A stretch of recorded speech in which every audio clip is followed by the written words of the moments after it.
Hello viewers, Hariom. और आज हम आ गए हैं देहरादून की सबसे बड़ी फ्लावर एग्जीबिशन में। और ये एग्जीबिशन हर वर्ष लगती है वसंतोत्सव के नाम से। और इसमें आपके पास एक चांस रहता है गवर्नर हाउस घूमने का, वहाँ की फुलवारी बगीचे देखने का, वहाँ पे कौन कौन से प्लांट्स हैं वो सभी देखने का मौका मिलता है। ये सामने गवर्नर हाउस है।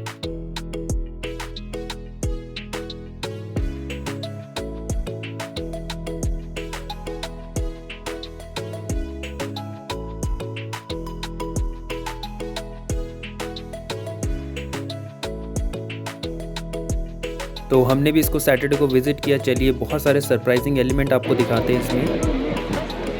320 और ये 50 नहीं 310 और ये 70 था ना 60। तो हमने भी यहाँ से उत्तराखंड की जो ट्रेडिशनल डिश है जिसे अरसे बोलते हैं उसको ख़रीदा हमने। और रागी जिसे मंडुआ या साउथ में नाचनी बोला जाता है उसकी बर्फ़ी हमने यहाँ से परचेज़ करी।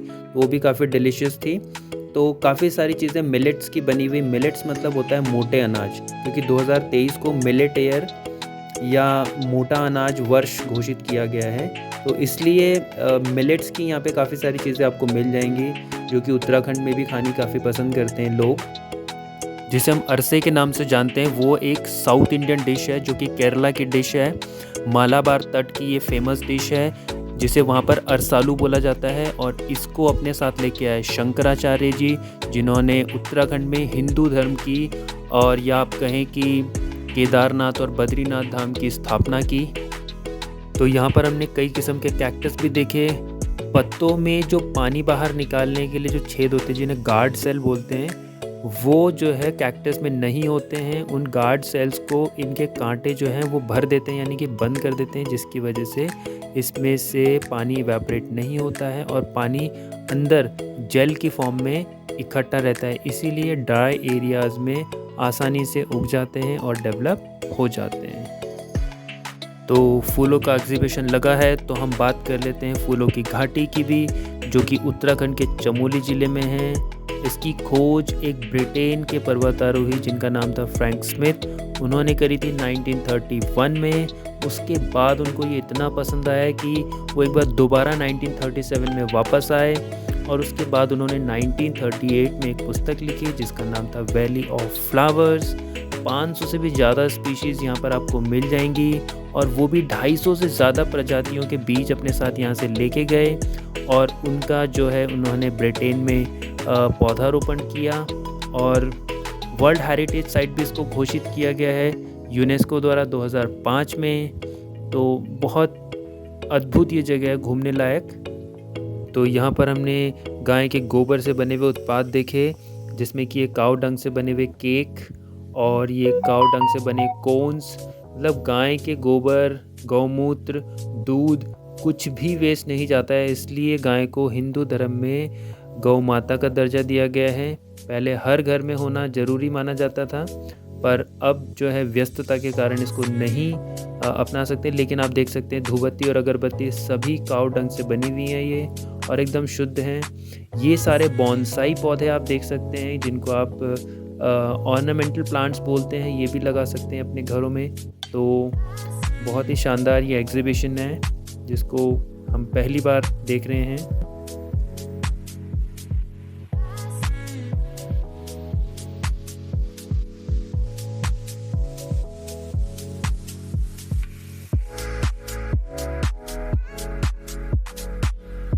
तो यहीं पे हमने देखा कि कुछ डाक टिकट की भी प्रदर्शनी लगी हुई है। डाक टिकट के कलेक्शन को इंग्लिश में फिलाटेली बोलते हैं। और इसको जिन्होंने भी अपने डाक टिकट कलेक्ट किए हैं यहाँ पर उन्होंने उनको एग्जीबिशन में लगाया है, उनका नाम भी ऊपर लिखा हुआ है। तो ये बहुत अच्छी बात है। सभी के जो डाक टिकट्स हैं यहाँ पे इन्होंने डिस्प्ले करे हैं, सबका अपना अपना एक कॉर्नर है। तो उस हिसाब से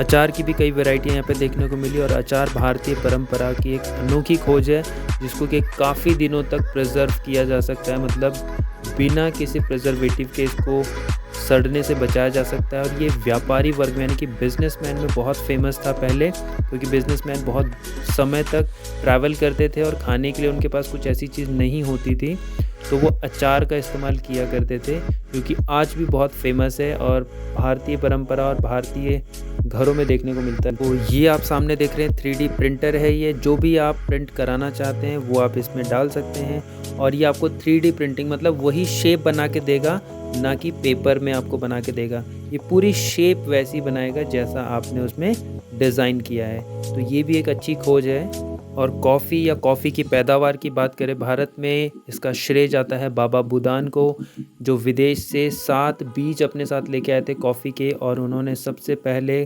कर्नाटक में कॉफ़ी का उत्पादन शुरू किया।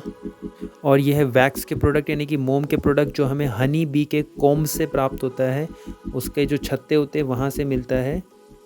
और ये लाइव आप शहद बनता हुआ देख सकते हैं। ये आप छोटे छोटे होल्स जो हैं उसमें आप देख सकते हैं येलो कलर का शहद भरा हुआ है, और अभी हनी बीज उनको बना रही हैं।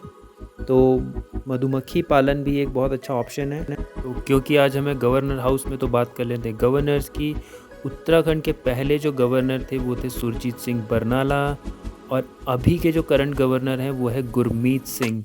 और अभी तक टोटल 8 गवर्नर यहाँ पर बन चुके हैं, जिसमें कि 2 महिलाएं, जिनमें कि पहली थी मार्गरेट अल्वा और दूसरी थी बेबी रानी मौर्य।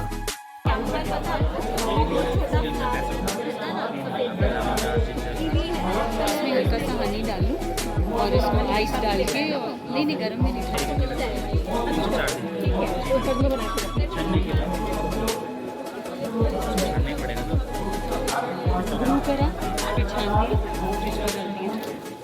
तो यहाँ पे हमने ट्राई करी ऑर्गेनिक टी, जिसका फ्लेवर बहुत ही ऑसम था। और ये कैमोफ्लावर एक चीज़ होती है जिसको उसमें यूज़ किया जाता है।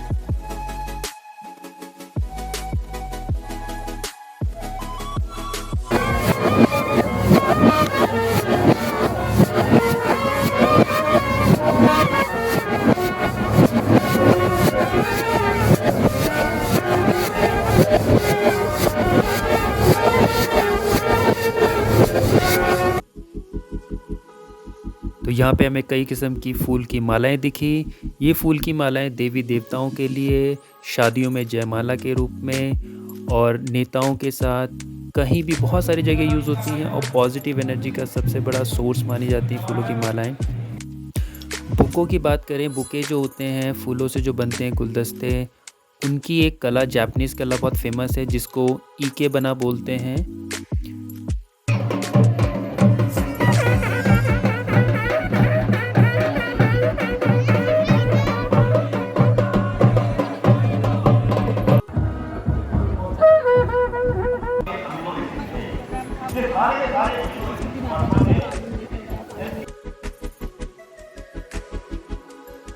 तो अब हम आ गए हैं बॉन्साई पेड़ों के सेक्शन में। बॉन्साई बनाने के लिए इनकी मिडिल वाली जो बड़ी जड़ है उसको काट दिया जाता है, जिसके बाद ये ऊपर की तरफ को ग्रो नहीं करते हैं। तो पेड़ों की बात अगर हम करें तो सबसे बड़े और ऐसे वृक्ष जो हमेशा सदाबहार हरे भरे रहते हैं, ऐसे वृक्ष पाए जाते हैं अमेज़न रेन फॉरेस्ट में, यानी कि अमेज़न बेसिन में।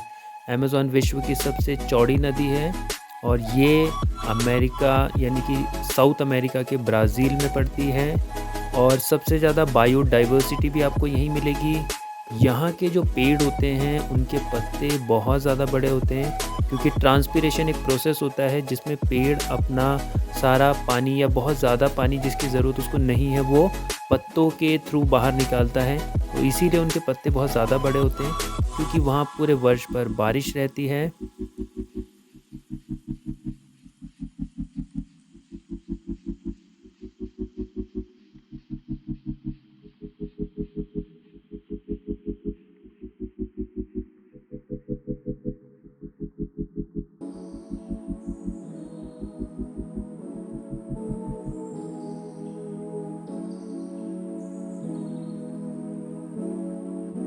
तो ये सामने हमारे भैया हैं टाइम्स ऑफ इंडिया के फ़ोटोग्राफ़र।